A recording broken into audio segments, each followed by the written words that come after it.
Milihnya apa kriterianya? 5. Kriterianya ada, bukan balonku aja, yang ada 5. Jadi ini kriterianya ada 5 nih. Apaan aja? Yang pertama al-aglu. Milih teman mesti yang berakal. Jangan temenan sama orang, bukan orang gila sih ini. Jangan temenan sama orang bodoh. Bukan, ini beda nih ya. Bukan orang bodoh yang gak berilmu, yang pengen belajar, bukan. Bukan itu. Tapi orang bodoh di sini kalau bahasa Arabnya jelas nih, ahmak namanya. Ahmak. Bahasa kitanya kita sepakati aja ya, bego gitu ya. Ayo coba ini bahasanya apa kira-kira ini? Dungu.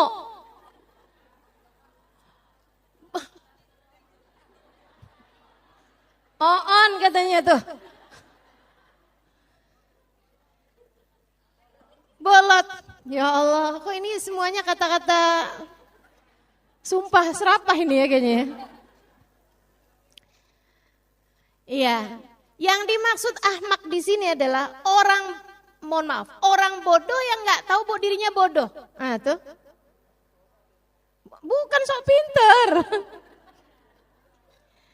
Jadi nih teman-teman saya sekalian, dia bodoh nih, tapi dia nggak ngerti kalau dirinya bodoh. Kalau ditanya apa-apaan nggak masuk di akal jawabannya. Iya, itulah pokoknya. Ahmak nih ya. Teman-teman saya sekalian, jangan berkawan sama orang bego aja deh, gampang. Jangan temenan sama orang bego, gitu ya. Nanti kamu ikut-ikutan jadi bego. Urusan segala macem loh, dia nggak bisa ngerti jawaban yang masuk di akal. Semua jawabannya nggak masuk di akal. No kayak ibu-ibu tuh yang kalau anaknya nabrak mejanya yang dikatain mejanya nakal. Itu dari mana ceritanya ada teori meja nakal? Maaf ya dek, mejanya kagak lihat. Ya Allah, serem bener bu kalau meja punya mata. Pas kita mau lewat atau anak kita yang mau lewat, mejanya yang mundur. Itu kan gak masuk di akal. Ayolah teman-teman saya sekalian, yang berakal, yang pintar gitu. Tuh. Kemudian jangan tularkan, mohon maaf, virus kebegoan kepada orang lain.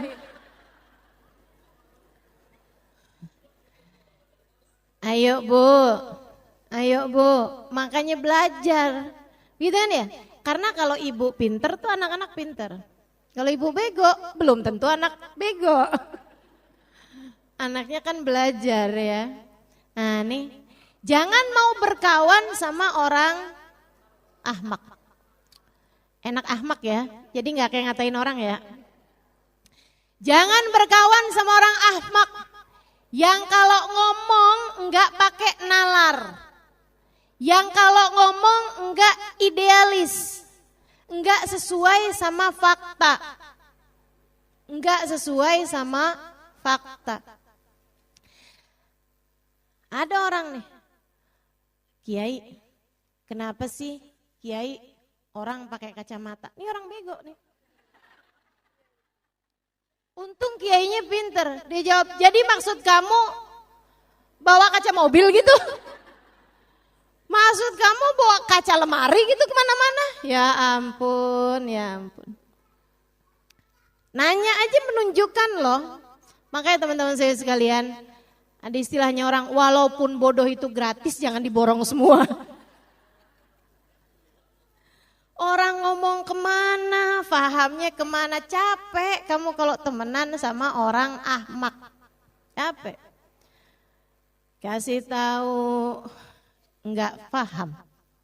Kadang-kadang maksud dia baik, tapi karena bego itu tadi. Jadinya nggak bisa menyampaikan kebaikan. Pokoknya kalau udah kamu temenan sama orang, ini kok nggak nyambungan ya? Ini kok susah nih saya nih.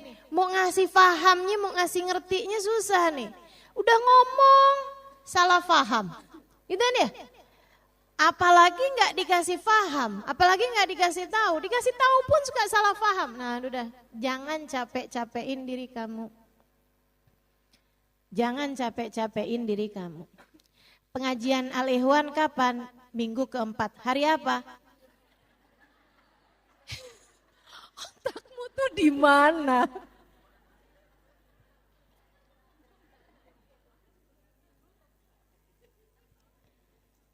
Udah tahu minggu keempat. Ada minggu kan begitu ya. Nah ini ada nih orang-orang yang begitu tuh ada tuh. Udah deh, daripada ngadepinnya mendingan daripada pegel. Ntar tensi naik mulu. Kalau ngadepin orang ahmak, ma'assalamah. Dadahin aja. Dadahin aja. Buang waktu, capek hidup kamu. Capek hidup. Cari orang yang berakal. Ustazah, masalahnya saya yang gak berakal. Ya udah kalau gitu, kamu jangan nyari temen, kesian temen kamu. Teman-teman sekalian saya muliakan, yang pertama al-aqlu, orang yang Yang kedua teman-teman saya sekalian, husnul khuluq. Cari temen tuh yang baik. Yang baik akhlaknya. Yang bagus akhlaknya. Kalau kamu temenan sama orang, ngomongnya kasar, kata-katanya buruk, perlakuan sama orang tuanya nggak bener, sama suaminya suka nendang-nendang, suka ngata-ngatain, jangan temenan, udah deh jangan temenan sama dia. Seperti yang tadi saya sampaikan, atiba yasrik, watak tuh nular. Watak tuh nular. Bahkan seorang ulama bilang, kalau kamu nih berteman sama orang yang gak baik, atau barengan untuk waktu yang cukup lama sama orang yang gak baik, coba aja liatin. Berapa lama kemudian kamu ngerasa, kok saya ada perbuatan-perbuatan yang dulu tidak berani kamu lakukan menjadi berani kamu lakukan. Kenapa nih? Kok bisa begini? Nah tuh, ketularan. Jadi yang nular bukan cuma virus. Perbuatan, gitu ya. Tiba, karakter. Itu nular teman-teman saya sekalian. Nular. Makanya pilihlah teman yang baik. Teman yang baik. Siapa teman yang baik? Yang bisa menguasai keinginannya, kemauannya, dan bisa menguasai kemarahannya. Itu orang baik. Orang baik adalah orang yang dapat menguasai kemarahannya dan dapat menguasai syahwat dan keinginannya. Itu orang baik. Kalau orang gak baik ya tinggal lawannya aja. Di saat lagi punya mau, ya Allah, benar-benar dikalahkan sama kemauannya. Itu aja, pokoknya harus gitu. Kayaknya dunia nggak bisa enggak kalau enggak seperti yang dia mau. Jangan temenan sama orang kayak begitu. Jangan temenan sama orang kayak begitu. Tidak mampu menguasai hawa nafsunya dan tidak mampu menguasai kemarahannya. Ada sesuatu terjadi tidak seperti yang dia inginkan. Ya Allah, marahnya sampai kayak apaan? Tinggalin. Mau-maunya kamu. Hati kamu jadi kayak lagi uji nyali. Temenan sama dia. Kapan dia marah kamu gak pernah tahu. Kapan dia ngambek tiba-tiba kamu didiemin. Kan begitu ya? Ya Allah, teman-teman sekalian. Hidupmu gak segitu rendahnya sampai kamu mau-maunya berada dalam jajahan seseorang teman. Teman-teman sekalian saya muliakan, bangsa kita sudah merdeka. tahun 1945. Apa perlu saya bacain proklamasinya nih? Nggak usah kan? Jadi udah tuh, kemerdekaan adalah hak segala bangsa. Jadi kamu udah merdeka dari lahir. Lain kalau yang mengujimu tersebut adalah orang yang nggak boleh kamu tinggalin. Orang tua. Orang tua suka marah-marah, nggak bisa kamu tinggalin. Kan begitu ya? Nggak bisa. Aduh, udah nih nggak cocok nih saya punya orang tua. Tinggalin aja deh. Nggak bisa milih keluar dari rahim siapa, kan begitu ya? Kamu nggak bisa milih punya ayah seperti apa, punya ibu seperti apa. Tapi kalau teman kan kamu bisa milih. Jangan biarkan dirimu berada dalam penjajahan seseorang. Akhlaknya buruk, tinggalin. Teman-teman saya sekalian, jangan mau-maunya jadi orang kayak begitu. Ustadzah, tapi masalahnya yang buruk tuh saya. Ini gimana nih kalau kayak begitu? Jangan temenan sama orang, kesian dia.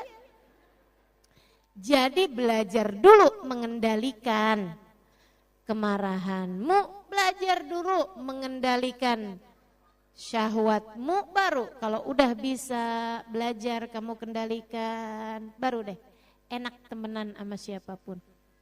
Kan begitu? Kesianin orang lain, gitu ya. Ustadzah, saya sih sebenarnya bisa sih ngendalain diri saya Ustadzah, kecuali lagi PMS. Ya berarti gak bisa namanya. Orang mengendalikan emosi termasuk masa PMS. Tahu PMS?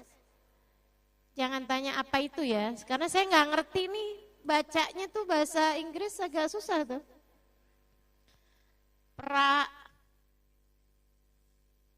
Iya pokoknya itu deh.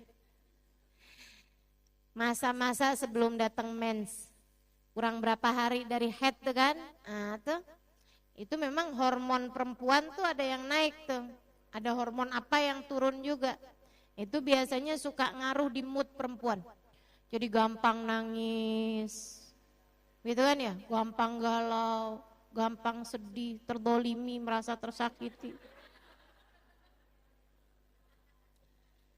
Kendaliin. Teman-teman saya sekalian, gak bisa Ustazah dikendalikan, bisa dikendalikan. Kamu punya akal kok. Kamu punya akal teman-teman saya sekalian, dan akal kamu itu bisa kamu pakai untuk mampu mengendalikan rasa hati. Orang yang berakal, rasa hatinya di balik akalnya. Jadi kalau mau marah mikir dulu. Kan begitu, itu orang yang berakal, ini kira-kira gimana nih? Marah saya nih sesuai syariat apa enggak? Marah saya syar'i apa enggak? Alasannya dibenarkan apa enggak secara syariat? Kan gitu. Kalau kemudian, oh bener kok sesuai nih sama syariat. Saya memang layak marah nih, karena saya punya anak dia enggak sholat, boleh marah saya. Kan gitu. Anak saya ninggal ibadah kepada Allah, anak saya ketahuan buka auratnya, saya layak marah. Nah, cuman tinggal bagaimana menjadikan kemarahan tersebut caranya sesuai sama syariat. Marah kamu itu harus sesuai sama syariat. Nah itu teman-teman sekalian saya muliakan. Jadi nih kemampuan pengendalian terhadap kemarahan. Pernah ketemu enggak orang? Penyebabnya dikit, marahnya sampai kayak apaan gitu. Nah tuh kalau ketemu orang kayak begitu jangan ditemenin. Pernah ketemu enggak sama orang yang kalau punya kemauan, ya Allah, sampai kayak ada di dunia lain gitu. Kayak nggak bisa dikendalikan, pokoknya maunya gitu. Nggak bisa dilawan, dimundurin bentaran aja nggak bisa. Nih yang kayak beginian nih, yang kayak beginian. Jangan ditemenin, udah terlanjur saja suami saya. Nah, kalau kayak gitu, ya itu ujian ya. Yang namanya ujian, harap bersabar. Ini ujian. Begitu kan. Tapi selagi teman, kamu masih bisa milih teman-teman saya sekalian, maka pilihlah. Satu tadi apa? Berakal. Yang mampu, maksudnya dia tahu ilmunya dan dia bisa praktekkan ilmu tersebut dalam kehidupan. Berakal namanya. Yang kedua, berakhlak baik. Jangan mau berkawan sama orang yang akhlaknya enggak baik. Setiap kali ngomong kasar kata-katanya. Tiap kali ngomong bawa-bawa nama binatang mulu. Kayak dia doang yang hafal. Dah, kalau kayak begitu nggak usah ditemenin, gitu ya. Pokoknya kalau ada orang yang kamu nggak kepengen dah jadi orang kayak begitu, tuh jangan ditemenin. Jangan ditemenin, bahaya. Dan termasuk juga para ibu, liatin anakmu temenannya sama siapa. Karena Bu, yang sepaham saya, anak-anak yang terkena narkoba dan miras, itu kebanyakannya dari temen. Dari temen tuh. Udah temenan sama dia, ya udah aja menjadi sepertinya. Susah buat kita kendaliin. Dan ibu-ibu jangan mau tuh nerima alasan anaknya kayak begini. Mama, saya tuh mah temenan sama dia untuk membuat dia insaf dan sadar. Nah, kamu kira kamu siapa? Udah deh, bukannya dia yang insaf, kamu yang kebawa. Kan begitu ya? Ada, jangan. Cari aja teman yang baik-baik. Kata Nabi Muhammad alaihissalam, sesungguhnya permisalan kawan yang baik seperti orang yang jual minyak wangi. Bai'il misik, kata Nabi, penjual minyak wangi. Kamu dikasihnya atau kamu beli dari dia. Kita masuk nih ke toko minyak wangi. Apa yang akan terjadi? Kamu beli. Kalau kamu punya duitnya, kan gitu ya? Kamu akan beli. Itu satu. Atau yang kedua, kamu nggak beli sekalipun, kalau orangnya kemudian, nih enak nih, yaudah deh, kamu saya kasih deh, pakai deh, enak nih wanginya nih, kan begitu? Kalau orangnya dermawan, siang penjual minyak wanginya. Itu dua. Yang ketiga, teman-teman saya sekalian, sekurangnya kamu nggak sanggup beli karena kamu nggak punya duitnya. Orang tersebut nggak ngasih karena minyak wanginya juga nggak banyak yang dijual, misalnya begitu ya. Atau terlalu mahal, dia nggak ngasih juga sama kamu. Sekurangnya kamu keluar dari toko tersebut baunya wangi. Karena kan ada tester. Iya kan? Pasti semprot, kamu colek, sini, keluar wangi baunya. Orang yang berteman sama orang soleh, orang yang berteman sama orang baik, orang yang berteman sama orang yang punya nilai di mata Allah, teman-teman saya sekalian, orang mulia, itu pasti salah satu dari tiga orang ini. Ada yang dia punya kekuatan hati untuk ngambil dari kebaikan orang tersebut, beli, kan begitu ya? Dia punya kekuatan hati, dia punya kemampuan untuk beli, dia belajar dari orang soleh, dia praktekkan itu dalam dirinya, sehingga kayak contoh yang pertama tadi itu dia beli. Atau teman-teman saya sekalian, dia nggak cukup mampu buat belajar, dia cuma seneng aja temenan sama orang soleh, kayak gitu kan? Dia nggak cukup mampu buat belajar dari orang soleh dan mengikuti jalannya, akan tetapi orang soleh tersebut yang memberi kepadanya, ngasih tahu dia, ngebimbing dia, ngingetin dia, ngomongin dia, ngedoain dia, itu sama kayak dikasih minyak wangi tersebut. Atau sekurangnya, andai pun dianya nggak ngasih apa-apa, orang soleh nih, gitu kan? Dia nggak ngasih apa-apa, tapi kamu pun juga nggak cukup mampu untuk membeli kebaikan-kebaikan dari dirinya, nggak cukup mampu belajar dari dia. Sekurangnya nama kamu bagus, temennya orang soleh. Sekurangnya nama kamu bagus, karena berkawan sama orang-orang soleh. Dan sekurangnya juga, seperti yang tadi saya sampaikan, kamu tertular kebaikan-kebaikannya, sadar atau tidak sadar. Sadar atau tidak. Jadi gitu teman-teman saya sekalian. Tuh. Ya. Dan perumpamaan, kawan yang buruk kata Nabi seperti tukang las. seperti tukang pandai besi atau tukang las. Kayak gimana tuh? Kamu terbakar karena percikan apinya, atau dia akan mencelakakanmu karena kesembronoannya. Kira-kira kamu yang terlalu deket-deket, padahal dia lagi ngelas, yang akhirnya baju kamu bisa kebakar, begitu kan? Atau tangan kamu ada yang kena apinya, kena percikan apinya, atau dianya yang sembrono sehingga kamu kemudian terbakar, atau sekurangnya andai dia nggak membakarmu, nggak membuatmu celaka, atau kamu tidak menjadi celaka karenanya, sekurangnya kamu keluar dari situ dengan bau yang nggak enak. Badan kamu, baju kamu nggak enak, ya ampun, bau asap nggak enak banget nih. Kenapa kayak gitu? Temenan sama orang yang buruk akhlaknya, orang yang tidak layak untuk kamu teman.